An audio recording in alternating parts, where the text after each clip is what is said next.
भारत माता हिंदुत्व का प्रतीक है और इसलिए उन्होंने तब सोचा था भगूर के अंदर प्रतिज्ञा लेते समय कि जब तक ये भारत परतंत्र से मुक्त नहीं होता तब तक यहाँ पर हिंदू राष्ट्र की स्थापना नहीं हो सकती। और इसके लिए उनका स्वतंत्रता आंदोलन के अंदर जो त्याग था, तपस्या थी, लड़ाई थी, वो एक स्टेज थी और अंतिम लक्ष्य था भारत के अंदर वापस हिंदू राष्ट्र की स्थापना करना। और आज योगायोग से जो उनका लिखा हुआ हिंदुत्व ग्रंथ, उसकी भी आज 100वीं जयंती, 1923 में उन्होंने वो हिंदुत्व ग्रंथ लिखा था। मैं बोलना बहुत कुछ चाहता था पर चूंकि दादा हिदायत जी को भी हम 3 मिनट सुनेंगे, मैं केवल जो उदय सामंत साहब ने बात कही वो बात को थोड़ा 2 शब्द अपने जोड़कर बात समाप्त कर दूंगा। ये सरकार क्यों बनी? एकनाथ शिंदे और देवेंद्र फडणवीस जी ने ये सरकार क्यों बनाई? देवेंद्र फडणवीस जी पहले से मुख्यमंत्री रहे हुए हैं, क्यों उन्होंने उप मुख्यमंत्री स्वीकार किया?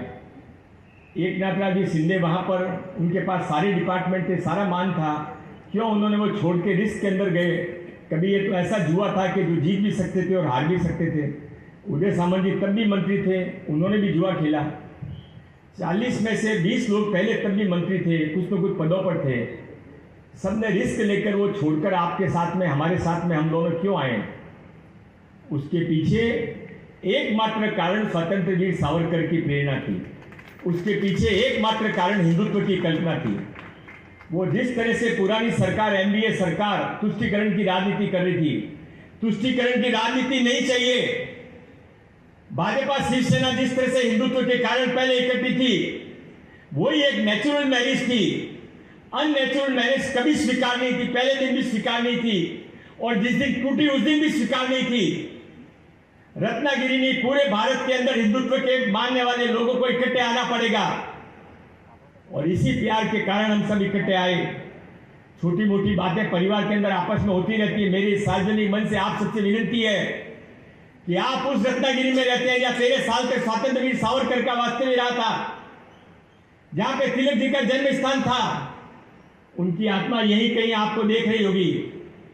उन्होंने अपना पूरा जीवन जो अर्पण तर्पण किया, केवल इसके लिए किया भारतीय संस्कृति की रक्षा हो, हिंदुत्व की रक्षा हो। और इसलिए हम सब की जिम्मेदारी है कि बड़े टारगेट को प्राप्त करने के लिए छोटी छोटी बात को छोड़कर एक साथ में आगे बढ़े। मैं अपने अंत में विवेक व्यासपीठ का विशेष धन्यवाद देना चाहता हूं। एबीपी माझा, उघडा डोळे बघा नीट।